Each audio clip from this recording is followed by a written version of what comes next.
Oh capitán, mi capitán, terminó nuestro espantoso viaje. El navío ha salvado todos los escollos. Hemos ganado el codiciado premio. Ya llegamos a puerto. Ya oigo las campanas. El navío ha anclado sano y salvo. Nuestro viaje acabó de concluido. Del horrible viaje el navío victorioso llega con su trofeo. Exultad, oh playas, y sonad, oh campanas, mas yo, con fúnebres pasos, recorreré la cubierta donde mi capitán yace muerto y frío.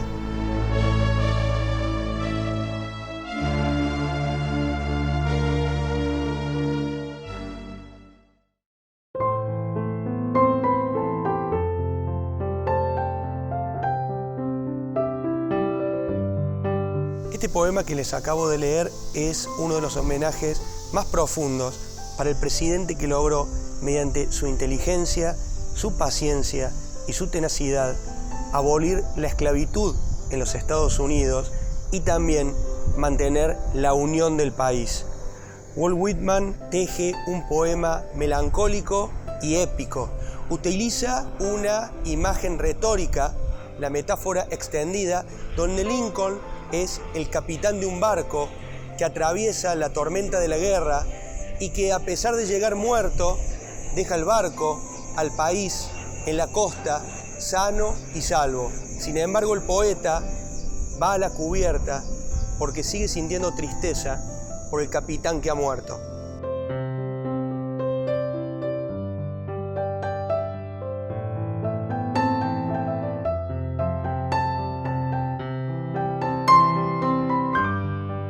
El Memorial de Abraham Lincoln en Washington es la otra gran obra de arte consagrada a su figura. En un edificio con forma de templo griego dórico está la icónica escultura del presidente en una postura pensativa, mirando hacia la piscina reflectante y el monumento de Washington. Una de sus manos está cerrada y la otra abierta. Debajo de ellas están esculpidas las fases romanas que simbolizan la autoridad de la República.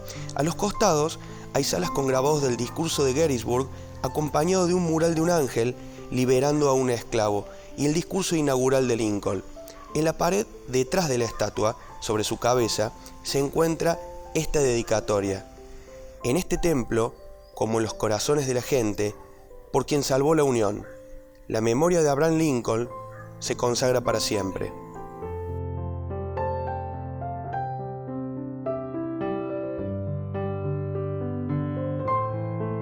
En 1860 Lincoln fue nombrado presidente.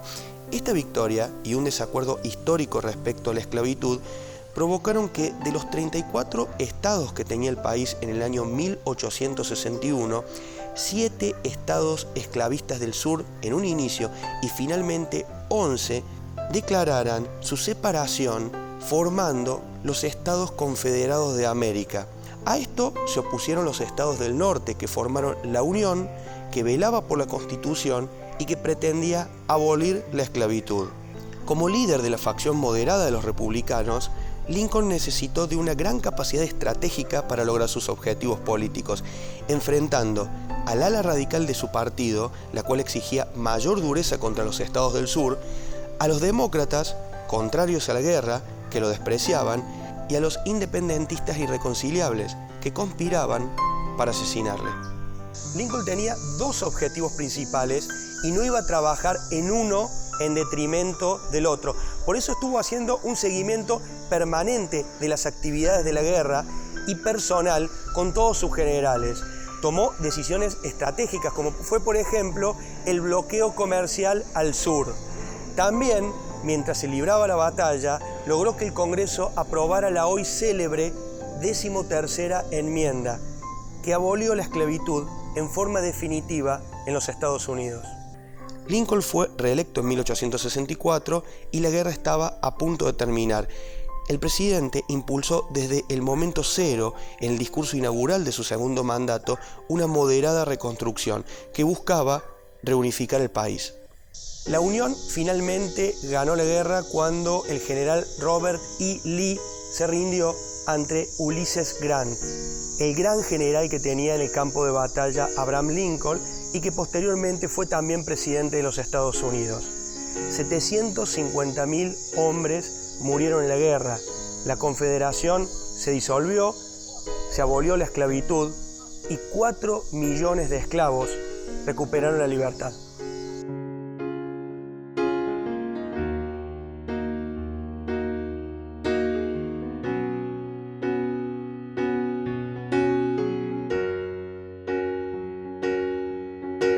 En abril de 1865, el presidente Lincoln vino aquí, al Teatro Ford, a presenciar una obra.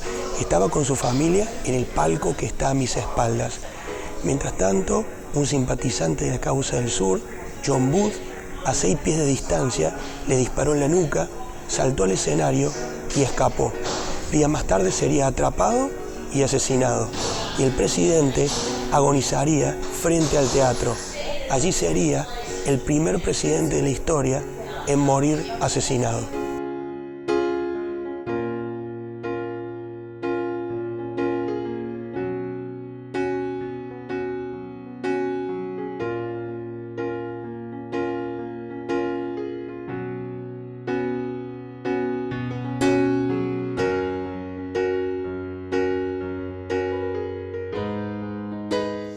Franklin Roosevelt es el único presidente en la historia de los Estados Unidos en haber sido elegido en 4 oportunidades consecutivas. Comenzó a gobernar en uno de los periodos más complejos de la historia en cuanto a lo social y a lo económico, en la etapa conocida como la Gran Depresión, posterior al crack del 29. Sacó al país adelante en lo social mediante el nuevo trato y fue uno de los protagonistas principales en la victoria en la Segunda Guerra Mundial. Para muchos historiadores, es el presidente más importante de la historia y también considerado el primer presidente moderno. En el terreno del marketing histórico, nadie puede competir con Abraham Lincoln. Tiene el más bello de los memoriales, los poemas de Whitman, la película de Spielberg con Daniel Day-Lewis y hasta se ha transformado en un ícono de la cultura pop. Es después de Jesús de Nazaret la figura sobre la cual más se han escrito libros en la historia.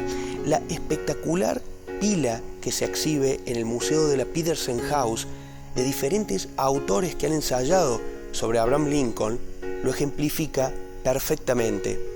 Pero como te conté, Roosevelt ha sido un presidente también muy valorado en la historia norteamericana y por esta razón tiene también su memorial en la ciudad de Washington.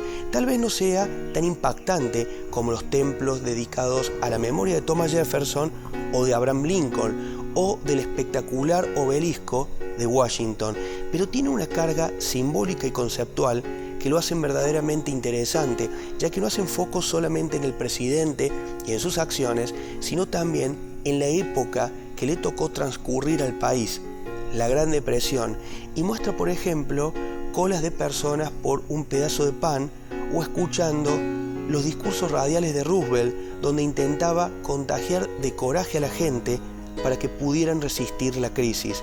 Hay también una figura de su mujer, Eleanor Roosevelt, que tuvo un papel protagónico en la promoción y en la creación de la Organización de las Naciones Unidas.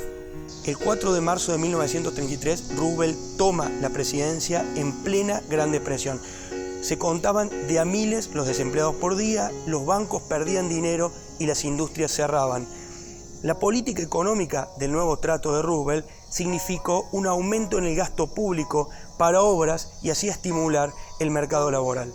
Esto significó una mejora en el plano social, ya que en lo económico el país salió adelante luego de la Segunda Guerra Mundial, cuando Estados Unidos se convirtió en el arsenal de la democracia.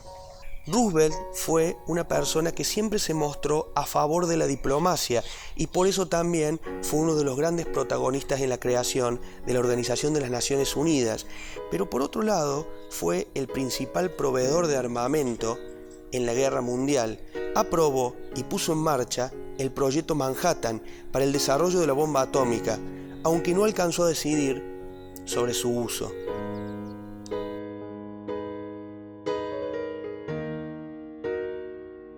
Tres meses después de la toma de posesión del cuarto mandato consecutivo de Franklin Roosevelt, muere de un infarto masivo a los 63 años de edad. La consecuencia de esto fue la 22ª enmienda de la Constitución Nacional de los Estados Unidos, que restringe el mandato de los presidentes a 2 periodos.